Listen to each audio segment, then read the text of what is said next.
Hello again, Year 8.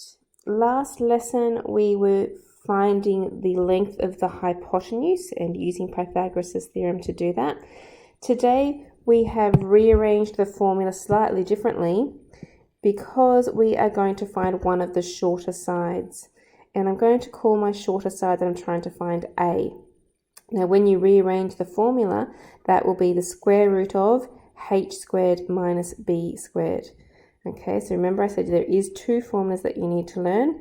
One to find the hypotenuse, and now this one for finding the shorter side. So here are some examples.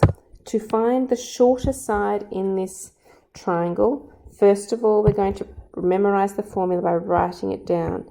A equals square root of h squared minus b squared. So A is the one that I'm trying to find. H is the hypotenuse, which is always straight across from the right angle, and the B is going to be the other side that I know. So subbing in those numbers, A is going to be equal to big square root sign.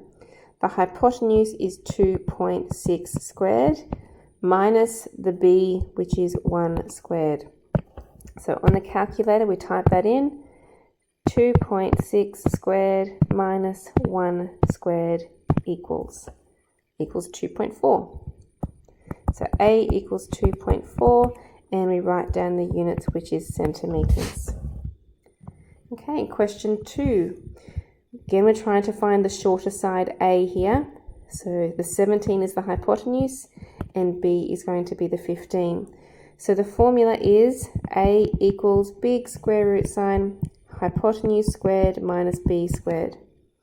Subbing in the numbers, A equals, the hypotenuse was 17, so 17 squared, minus the shorter side, which was 15 squared.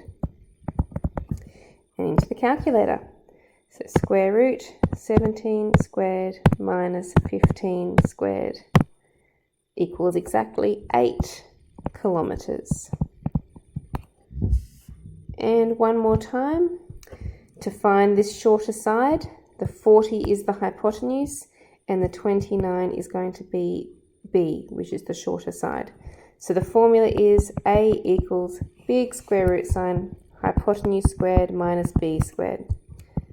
Subbing in my numbers, my hypotenuse is 40 millimeters, so 40 squared, minus B, which is 29 squared. And in the calculator, square root 40 squared minus 29 squared equals. So this one I'm going to have to round to 2 decimal places. So that will be 27.5. Well, I want the 4, but because there's a 9 after, I'm going to have to round that 4 up to be a 5. So 27.55. And the units are millimeters. And that's it. That's how you use Pythagoras' theorem to find the shorter side.